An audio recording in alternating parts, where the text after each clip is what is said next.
میں پوری دنیا کے مسلمانوں سے عموماً اسلامیہ نے پاکستان سے مخاطب ہوں کہ جیلم کے اندر مرزا محمد علی کا فتنہ پوری دنیا کے اندر تباہی پھیلا رہا ہے، اور اس شخص نے بے شمار کفریات بکے ہیں، اور اس شخص نے حد کر دیا، انتہا کر دیا ہے، نوجوان نسل تباہ ہو رہی ہے، یک طرفہ طور پر یہ باتیں کرتا ہے، یک طرفہ کسی کے سامنے بھی نہیں آتا، لہذا اب اس کا ایک ہی علاج ہے 295 کے تحت پرچہ ہو اور اس کو سزائے موت دی جائے، یہی ہمارا مطالبہ ہے۔ سوموار کو انشاءاللہ ڈی سی آفس میں ہم اکٹھے ہوں گے صبح 10 بجے، 2 بجے تک وہاں بیٹھیں گے۔ جمعہ المبارک کو کیا تاریخ ہوگی؟ 31 مارچ جو ہے، 31 مارچ جمعہ المبارک کو پورے ملک کے اندر لوگ مرزا جیلم کو سخن بنائیں، اس کے کفریات بیان کریں اور قانون نافذ کرنے والے اداروں پر زور دیں کہ اس کو فوراً گرفتار کیا جائے اور اس کو سزائے موت دی جائے۔ اس کے بغیر اس مسئلے کو، اس فتنے کا کوئی حل نہیں ہے۔ اچھا علی بھائی، میں 2 سوالوں کو ایک ہی سوال کر رہا ہوں، انشاءاللہ 2 سوال نہیں 2 سوال اکٹھے کاؤنٹ ہوں گے، انشاءاللہ 2 سوال کاؤنٹ ہوں گے۔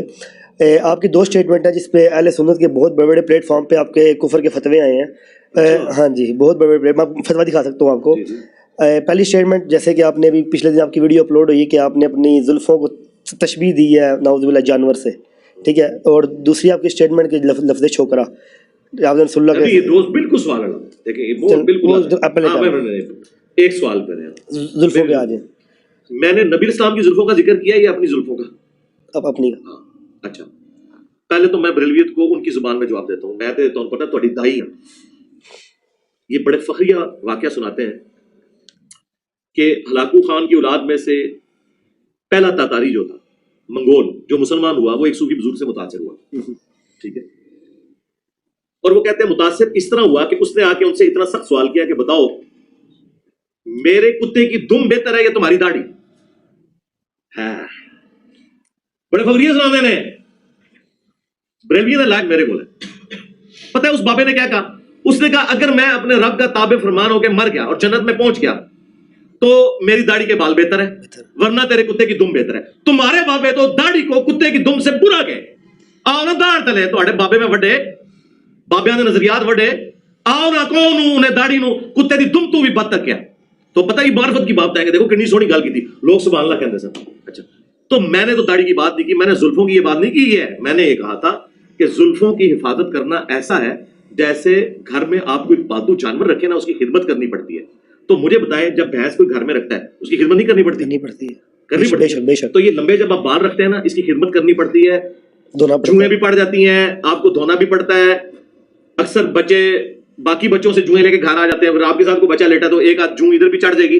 میں نے کہا تھا ان کی کیئر ایک پالتو جانور کی طرح کرنی پڑتی ہے۔ میں نے تو زلفوں کو تشبیہ نہیں دی بلکہ اس اعتبار سے بات کی تھی، تو لہٰذا یہ کہاں سے یہ تشبیہ ہو گئی؟ اور اگر ہو تو پہلے تے اپنے بابے دی خبر لو جنہیں تھی واقعات سنا دے سو انہیں تے اس تو بھی اکے دی گل کی تھی۔ میں نے تو یہ بات کی نہیں ہے کہ یہ جانور یا نبی الاسلام کی کسی چیز کا ذکر نہیں کیا، یہ بالکل غلط ہے اور جھوٹا الزام ہے، یہ ایسے ہے ہی نہیں ہے، یہ جاہل ہے، علم سے ان کا دور دور تک واسطہ نہیں ہے۔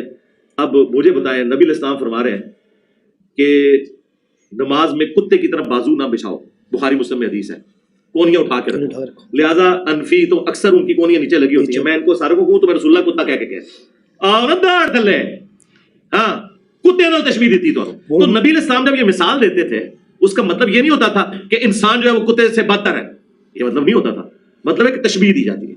تو میں نے تو یہاں کسی جانور کے ساتھ تشبیہ نہیں، میں نے کہا جیسے ایک جانور، یہ میں نے ظلمیں رکھی ہیں گویا کہ میں نے ایک جانور پال لیا جس کی مجھے خدمت کرنی پڑتی ہے۔ یہ تو بالکل بات بہت ہلکی ہے حدیث میں، اس لیے میں نے کہا تھا میرے خلاف قیامت تک ٹائم دے، مرے سارے فقی زندہ کر لو، زندہ سارے کٹھے کر لو، آ کے منو اصول اور مبادی کی گل کرو، میں لا کے آتی تھوڑی پڑھانا ہوا ایون پڑھائی ہے نا۔ میں فی البدی اور کئی مثالیں دے سکتا ہوں لیکن ٹائم زیادہ، جتنی چترول کروا لی ہے نا آپ نے ان کی اتنی کافی ہے۔ نہیں ویسے تو اگر آپ کہہ رہے ہیں کہ آپ رسول اللہ کے کتے ہیں تو ان کے لیے فخریہ بات، وہ تو کہتے ہیں نا ہم تو رسول اللہ کے کتے ہیں۔ آپ اس طرح مجھے اگر لے کے جائیں گے نا تو میں ان کو کہوں گا کہ رسول اللہ کے اگر کتے ہونا تو مسلم شریف میں حدیث ہے، نبی علیہ السلام کی چرپائی کے نیچے ایک دفعہ چھوٹا سا کتے کا بچہ چلا گیا تو حضرت جبرائیل حضور کے گھر میں داخل نہیں اور کہا یا رسول اللہ مدینے کے کتے نو سگے مدینہ نو باہر کڈو، کیونکہ ہم اس گھر میں داخل نہیں ہوتے جہاں پہ کتے ہوں۔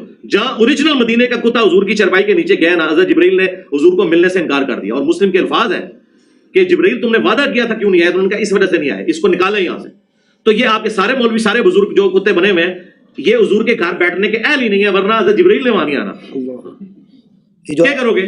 اچھا مثالہ دے دیں کہ جی حضرت علی بھی تو اللہ کے شعر ہے، بھائی یہ تو حدیث سے ثابت ہوا نا، اور دوسرا شیر کی مثال دی گئی حضرت حمزہ کے لیے نبی علیہ السلام نے دی نا. کتے کی مثال کہاں دی گئی ہے اس حوالے سے کہ وہ ایک چونکہ لائل جانور ہے لہذا لوگ ان کی طرف چیز منسوخ. آج تک کسی صحابی نے دوسرے کو کہا کہ تو نبی علیہ السلام کے ساتھ اس طرح ہی مخلص ہے جس طرح ایک کتا اپنے مالک کے ساتھ ہوتا ہے تو نبی کا کتا ہے. لیکن شیر کی مثال دی گئی. اور اس سے اگلی بات آپ کے بیٹے کو اگر کوئی کہہ دے شیر کا پتر تو آپ اگر اور کہہ دے کتے کا پتر تو تجھے کہنا ہاں مدینے کے کتے کا پتر سن لو گے نہیں. یہ تو عربی کی فضول باتیں کرتے ہیں. زید کل اسد عربی کی مثال بھی مشہور ہے کہ تو شیر کی طرح بہت دور ہے.